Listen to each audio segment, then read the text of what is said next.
সুপ্রভাত, কেমন আছেন সবাই? আমি অনন্যা, অনন্যার ব্লগসের আরও একটি ঝাঁ চকচকে নতুন ব্লগে আপনাদের সকলকে জানাই অনেক অনেক অনেক স্বাগত। আশা করছি আপনারা সকলে খুব ভালো আছেন, সুস্থ আছেন, সাবধানে আছেন, নিরাপদে আছেন।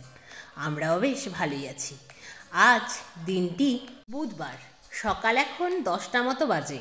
আপনাদেরকে সাথে নিয়ে ঠিক এখন থেকেই আজকের ব্লগটি আমি শুরু করছি। সকাল থেকেই আকাশের মুখ ভার, রোদের তো ছিটে ফোটাও নেই, তার সাথে ঘন কুয়াশা। ছোটবেলায় দেখতাম বেলা যত বাড়তো সকালে যতই কুয়াশা থাকুক না কেন কুয়াশার প্রকোপ কমে রোদ উঠত।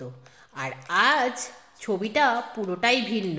যত বেলা বাড়ছে কুয়াশার প্রকোপ যেন ততটাই বাড়ছে, চারপাশটা যেন কুয়াশার চাদরে মুড়ে যাচ্ছে। এমতাবস্থায় সকালে উঠে ব্রাশ করে ফ্রেশ হয়ে মায়ের সাথে বাসি কাজগুলো সেরে চা পর্ব মেটানোর পরে মা ডিসিশন নিল আমার নাকি সকাল সকাল স্নান করে নেওয়া উচিত। তার পিছনেও একটি কারণ রয়েছে। শীতকালে দেখবেন যত লেট করে স্নান করা হয় তত বেশি ঠান্ডা লাগে। সকালের দিকটাতে স্নান করলে ঠান্ডা প্রথমের দিকটাতে ভীষণই লাগে, পরের দিকে শরীরটা বেশ গরম হয়ে যায়। কিন্তু বেলার দিকে স্নান করলে সে অপশানটা থাকে না, ভীষণ ঠান্ডা লাগে। সেই জন্যই মা যখন বলল আজকে আমি আর কথাটাকে উপেক্ষা করতে পারলাম না। কারণ সকালে ঘুম থেকে উঠে থেকেই আমার ডান কানটি ভীষণ ব্যথা করছে। যদিও পরে ফিল করলাম অ্যাকচুয়ালি কানটা না, কানের নিচের পোর্শনটা ব্যথা করছে, তার মানে গ্ল্যান্ড। মা বলছে এটা ঠান্ডায় ব্যথা করছে। প্রতিদিন লেট করে স্নান করলে কিন্তু এমনটাই হবে। তাই ভালো বলছি, আমি তোর মা, আমি তোর ভালো চাই, তুই স্নানটা সকাল সকাল কর। সেই মতোই আমি স্নান সেরে এলাম। স্নান সেরে তো জুবুথুবু হয়ে গেলাম, সেই জন্যই প্রায় 3টে সোয়েটার পরে চলে এলাম রান্নাঘরে এসে রান্নাবান্না শুরু করে ফেললাম। কারণ প্রতিদিনের মতো পুজোর দায়িত্বটা মাই নিয়েছে। আজ সান্ত্বনা দিদি পেঁয়াজ রসুন বেটে দিয়েছে। কারণ গত বৃহস্পতিবার সেই বড় বাজার থেকে যে বোয়াল মাছটি এনেছিলাম, সেই বোয়াল মাছটি রান্না করে গত বৃহস্পতিবারই খেয়েছিলাম। তারপর থেকে বোয়াল মাছের বাকি পিসগুলো ফ্রিজেই রাখা ছিল। কারণ আমার বোয়াল মাছ ভালো লাগলেও মায়ের বোয়াল মাছ খেতে ভালো লাগেনি। মা যখনই সেদিন বোয়াল মাছটা খেয়েছিল মায়ের নাকে নাকি একটা বীভৎস গন্ধ এসে ঠেকেছিল। তাতে করে মা নিজে খেতে পারেনি, বাকি পোর্শনটা আমাকে খাইয়ে দিয়েছিল। আর বলেছিল আমি আর বোধহয় এই মাছ খেতে পারবো না রে। এই বোয়াল মাছটা যেহেতু ভীষণই বড়, তাই তার তেলও বেশি ছিল আর গন্ধটাও বেশিই ছিল। সেই জন্যই মায়ের হয়তো ভালো লাগেনি। তাই আজকে যখন বোয়াল মাছ বাকি পিসগুলো ফ্রিজ থেকে বের করে রান্না করব ভেবেছিলাম, তখনই সান্ত্বনা দিদিকে জানিয়েছিলাম তোমাকে কিন্তু পেঁয়াজ রসুন বেটে দিতে হবে সান্ত্বনা দিদি, দেখি মায়ের কী করে গন্ধ লাগে। যে মাছগুলোর গন্ধ আমরা সহ্য করতে পারি না, সেই মাছগুলো ভাজার সময় যদি তেলে একটু হিং দেওয়া যায় তাহলে সেই মাছের উগ্রগন্ধ অনেকটাই টেনে নেয় তেলে থাকা হিং। সেই মতোই আজকে মাছ ভাজার সময় আমি তেলে হিং দিয়েছিলাম। যথারীতি পেঁয়াজ রসুন বাটা দিয়ে রান্না করে ফেললাম আবার আজকে বোয়ালের কালিয়া। দেখি মায়ের গন্ধ লাগে না লাগে না। প্রচুর চেষ্টা করেছি, এরপরে যদি গন্ধ লাগে তাহলে বোয়াল মাছ খাওয়া বন্ধ করতে হবে। কারণ যেমনটা মা আমার জন্য চিংড়ি মাছ খাওয়া ছেড়ে দিয়েছে প্রায়, আমিও না হয় একটা মাছ মায়ের জন্য স্যাক্রিফাইস করেই ফেলবো। মাই তো দেখালো কীভাবে স্যাক্রিফাইস করতে জানতে হয়। তারপর গতকাল যেহেতু মা মঙ্গলচণ্ডীর উপবাস করেছিল আর লাঞ্চে ডিনারে আমরা লুচি খেয়েছিলাম, মা তো আর ভাবতে পারেনি যে তার মেয়ে হাত ব্যথা নিয়েও আটা মেখে ফেলবে আর লুচি তৈরি হবে। আমি ভাত খাবো এই কথাটি ভেবেই মা বাবা আর আমার মতোই চাল ভিজিয়ে রেখেছিল, যা দিয়ে আমি ভাত করেছিলাম। কিন্তু আমি যেহেতু ভাত খাইনি, আমার ভাগের ভাত তো বেঁচে গিয়েছিল, সেটি আবার হটপটে ছিল। যদিও এক রাত পার হয়ে যাওয়ার পরে ভাত ঠান্ডাই হয়ে গিয়েছিল। তাই ভাবলাম আজকে না হয় একটু ভাত ভাজা করা যাক, সেই ছোট্টবেলায় মা যেমন করে দিত। জীবনে প্রথম আমি আজ ভাত ভাজা করেছি। তারপর রান্নাবান্না শেষ হতেই যথারীতি গ্যাস রান্নাঘর ক্লিন করলাম।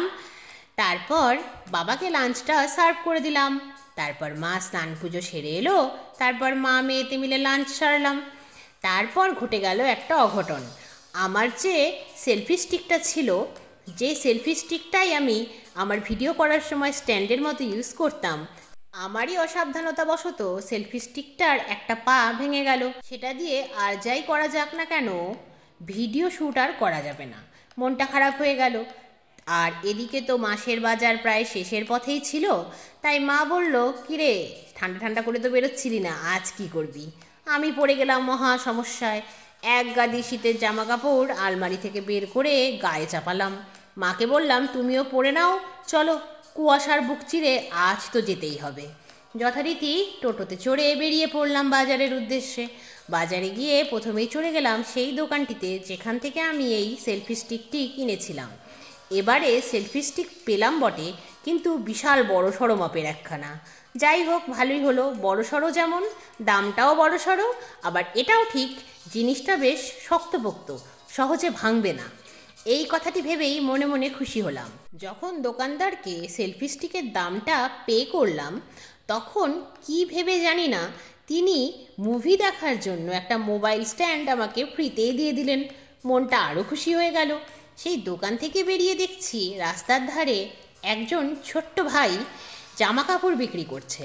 সেই জামা কাপড়গুলোর মধ্যে রয়েছে ছোট বড় সব সাইজেরই ফুল প্যান্ট বলতে পাজামা টাইপের ট্র্যাকস্যুট বলতে পারেন, আর তার সাথে রয়েছে ফুল হাতা টি শার্টগুলো।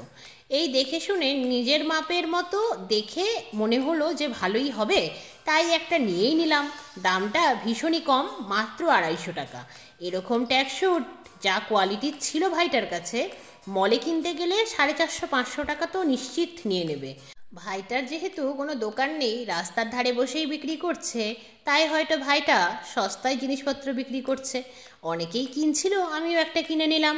দেখব পরে কেমন হচ্ছে, কতটা ফিট হচ্ছে, পরে দেখলেই বোঝা যাবে। দোকান তো নয়, ট্রায়াল রুমও নেই, তাই হাতের আন্দাজেই নিয়ে নিতে হলো দেখে শুনে। যাই হোক, সেই নিয়ে চলে এলাম বাজারে। বাজারে এসে প্রথমেই কিনলাম ঘাস তোলার জন্য একটা নিড়ানি। তারপরে বেশ কিছুটা সবজি কেনাকাটি হলো। তারপরে কেনা হলো কমলা লেবু। শেষে কিনলাম ডিম। তারপর পরিবার দোকানটি থেকে গ্রসারিগুলো কিনে ফেললাম। তার সাথে কিনলাম বিস্কিট, চানাচুর, রোস্টেড বাদাম, সাবান, শ্যাম্পু, সার্ফ এক্সেল, কাজু বাদাম, আমন্ড, সব কিছু নিয়ে টোটোতে চড়ে কুয়াশার বুক ভেদ করে এখন বাড়ির পথে। বাড়িতে গিয়েই ড্রেস চেঞ্জ করে ফ্রেশ হয়েই প্রথমেই বানিয়ে ফেলবো সান্ধ্যকালীন চা। ঠান্ডায় হাত পা জমে যাচ্ছে যেন। এই সময় পড়ে নিই কিছু কমেন্ট যা পাঠিয়েছেন আপনারাই। ইএফ কুকিং থেকে কমেন্ট করেছে, খুব সুন্দর, পাশে আছি, পাশে থাকবেন আমাদের। স্বপ্ন আমার সত্যি থেকে কমেন্ট করেছেন, ভিডিওটি অনেক ভালো লাগলো, এরকম আরও নতুন নতুন ভিডিও চাই। যারা কমেন্ট করেছেন তাদেরকে আমার হৃদয়ের অন্তঃস্থল থেকে অনেক অনেক অনেক ধন্যবাদ। এইভাবেই অনন্যার ব্লগসকে সাপোর্ট করবেন আপনারা সবাই। তাহলে আজকের মতো এ পর্যন্তই, আবার দেখা হবে অন্য একটি নতুন ব্লগে। ততক্ষণ সবাই খুব ভালো থাকবেন। আজকের ব্লগটি কেমন লাগলো জানাবেন, ভালো লাগলে একটি লাইক করে দেবেন, আর চ্যানেলে নতুন হলে চ্যানেলটিকে সাবস্ক্রাইব করে আমার বন্ধু হয়ে যাবেন। আজকের মতো টাটা।